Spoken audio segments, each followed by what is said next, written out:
자, 부자들은 어디에 투자했고 어떻게 돈을 벌었을까 궁금해하시는 여러분들을 위해서 자, 오늘도 대한민국 0.1% 고액 자산가들의 노하우를 알아보는 돈문현답 시간입니다. 안녕하세요, 조현용입니다. 안녕하세요, 양효걸입니다. 이 고액 자산가분들의 돈 불리는 꿀팁을 저희가 쏙쏙 빼먹기 위해서 PB 팀장님 오늘 모셨는데 자기소개 좀 부탁드릴까요? 안녕하세요. IBK 기업은행 김포 대구 지점에서 고액 자산가분들의 자산 관리를 맡고 있는 백우득 팀장입니다. 자, 근데 보시는 분들 매번 궁금해하실 것 같은데 백 팀장님께서 상대하시는 그 VIP들은 어느 정도의 자산을 또 갖고 계신 분들일까요? 제가 지금 근무하고 있는 지점은 김포 쪽에 소재한 공단형 점포인데요. 약 2,000여 개의 중소기업이 저희 지점을 거래하고 계세요. 그래서 제가 주로 관리해드린 고객들은 중소기업 자산이라거나 아니면 중소기업 CEO분들이 대부분이신데 그 부동산을 제외한 금융자산 기준으로 보통 30억에서 50억 사이의 비중이 가장 많으시고요. 물론 100억 이상의 고객들도 상당히 많으십니다. 방문하시는 고액 자산가분들이 다른 분들에 비해서 좀 자녀 경제 교육에 좀 관심이 더 많은 경제교육에 굉장히 관심이 많으시죠. 이제 언젠가는 내가 있는 부를 이전을 해줘야 되는데 그 부를 지킬 수 있어야 하잖아요. 근데 거액의 자금을 받았다고 해서 이걸 지키지 못하면 아무 소용이 없기 때문에 어렸을 때부터 그걸 지킬 수 있는 노하우, 불려나갈 수 있는 노하우를 굉장히 중요하게 생각하십니다.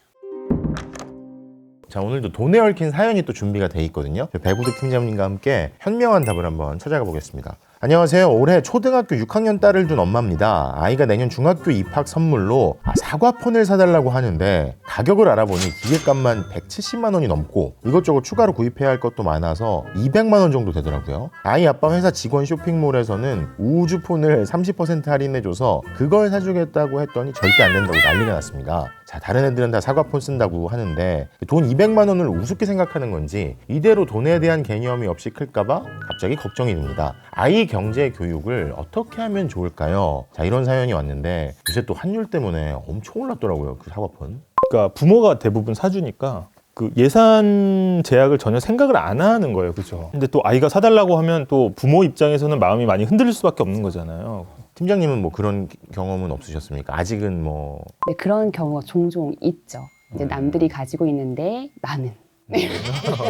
고액 자산가분들은 자녀들한테는 어떤 좀 투자 노하우를 좀 가르쳐 주시는지긴 하거든요. 보통 투자의 시작은 빠를수록 좋잖아요. 그래서 투자자에게 가장 든든한 편은 시간이란 사실을 알게 모르게 툭툭 알려주시는 거죠. 그런 면에서 자녀가 나보다는 훨씬 더 유리하다. 저희가 그냥 생각할 때는 고액 자산가분 돈이 많으니까 그냥 너 하고 싶은 거 사, 써 이렇게 할 것 같은데 그렇지 않아요. 보통 이제 자녀가 있는 30, 40대 젊은 자산가분들은 부모 때의 부를 자녀에게 어떻게 전달해 줄까 고민들을 많이 하시고 상담도 많이 하시는데 보통 부의 이전이라고 하면 단순히 돈을 주는 거라고 생각을 하시는데 그것보다는 본인들이 부자가 될 수 있었던 노하우나 습관 이런 거를 전달해 주려고 굉장히 고민들을 많이 하세요. 아, 노하우나 습관을 전달해 주려고 노력을 많이 하신다. 우리가 가장 흔하게 접하는 게 뭐 이렇게 물고기를 뭐 잡아주지 말고 잡는 법을 가르쳐줘 뭐 이런 얘기가 있는데 사실 말이 쉽지 어렵잖아요. 혹시 뭐 현장에서 좀 이렇게 목격하신 뭐 그런 게 있어요? 예를 들면 한 사례가 기억나는 분이 계신데 디즈니 영화를 너무너무 좋아하는 자녀분을 데리고 은행을 방문하셨어요. 그래서 주식 통장을 은행에서 만들고 아이용 주식 통장이요? 네. 그다음에 디즈니 주식을 사서 선물해 주신 거죠. 아, 아이한테 그러니까 네. 디즈니 너 좋아하니까 이런 게 있다. 근데 그러면 자연스럽게 알게 되겠네요. 그렇죠. 그리고 한마디 하시는 거죠. 앞으로는 네가 투자한 돈으로 디즈니 영화가 만들어지는 거야. 그랬더니 그 자녀가 잘은 모르지만 주식이라는 것에 회사라는 것에 관심이 생기는 거죠. 그때 이미 그러면 주식회사의 개념을 알고 그 중에 일부를 내가 산다는 개념도 이제 투자하고 있구나. 사실 이제 어른들도 마찬가지인데 자기가 그 주식을 가지고 있으면 관심을 또 거기에 쏟을 수밖에 없는 거잖아요. 맞아요, 맞아요. 올랐나 내렸나 계속 확인하게 되고 그렇죠. 그러니까 은행이 익숙해지게 일부러 자녀를 데리고 왔다. 두 가지 포인트인데 자녀에게 일찍부터 종잣돈을 마련해주고 투자의 습관을 길러주는 게 젊은 자산가분들이 요즘 많이 노력하시고 계시는 부분이시고 실제로 그런 거에 관심을 많이 갖고 계신 젊은 분들이 굉장히 늘어나는 추세세요. 그런 것도 있지 않나요? 그러니까 종잣돈을 마련해 준다는 의미도 있지만 왜 이렇게 증여를 할 때 뭐 세금 측면에서 이게 좋다 뭐. 보통 이제 증여세 이슈가 있는데요. 가족 간의 무상으로 돈을 줄 때도 일정 비율의 세금을 내야 되는데 그게 바로 증여세거든요. 근데 부모가 자녀에게 줄 때 모든 금액에 대해서 세금이 발생하는 거는 아니고요. 일정 금액, 연령에 따라서 금액을 줄여주는 공제 금액이 있어요. 어떻게 돼요? 그거 좀 알려주시면 안 될까요? 또 이제 증여세 같은 경우에는 10년의 기간을 두고 네. 기준이 되는데 자녀가 만약에 미성년자라고 하신다면 10년의 기간 동안 2천만 원까지 증여세가 없고요. 만약 자녀가 성년이라고 하신다면 10년의 기간 동안 5천만 원까지 세금이 없습니다. 최대한 빨리 주고 그 안에서 투자를 하라고 하는 게 유리하겠네요. 그렇죠. 그래서 면세점 증여라고 많이들 자산가분들이 활용을 하세요. 가령 태어나자마자 2천만 원을 주는 거죠. 네. 10살이 됐을 때 또 2천만 원 주는 거죠. 4천이 되고. 네. 20살 성년이 됐을 때 5천만 원을 주는 거죠. 30살이 됐을 때 5천만 원을 줍니다. 그러면 이때까지 벌써 1억 4천만 원이라는 종잣돈을 줄 수가 있거든요. 물론 돈이 있어야겠지만 30살이 됐을 때 1억 4천만 원을 가지고 사회생활을 시작할 수 있다. 그리고 그게 어떻게 보면 종잣돈이 되니까 거기서 본인이 더 투자를 할 수 있는 거고. 너무 좋은 점은 예를 들면 1억 4천이 몇 억이 됐다고 하더라도 이미 증여한 자금에서 일어난 투자 수익은 자녀의 것이기 때문에 추가로 내야 될 세금이 없는 거죠. 이게 생각해보면은 사실은 사회생활 처음 시작할 때 또 그리고 뭐 중요한 일들 할 때 목돈이 들잖아요. 그때 부모님들이 막 그때 막 갑자기 뭘 마련해서 주는 경우도 럭키한 경우도 있지만 그렇지 못한 경우들도 있잖아요. 근데 그게 있냐 없냐가 사실 출발할 때 엄청난 그 힘의 차이가 나잖아요. 뭐 지금도 물론 당연히 그렇지만 이 사회 간 나와서는 이 작은 금액도 굉장히 크게 차이가 느껴져요. 그렇죠. 언제 그걸 느껴봤어요? 나는 군대 이제 전역하고 나왔는데 다들 무슨 뭐 친구들 차 사고 막 이렇게 하는데 나는 그게 아예 없는 거예요. 돈이 그게 자체가. 월급 받아서 그때 치킨 한 번에 막 4마리씩 먹고 막 그랬다며. 아이고, 그래서 그런 거 3마리 아니야? 반. 3마리 반? 3마리 반이냐?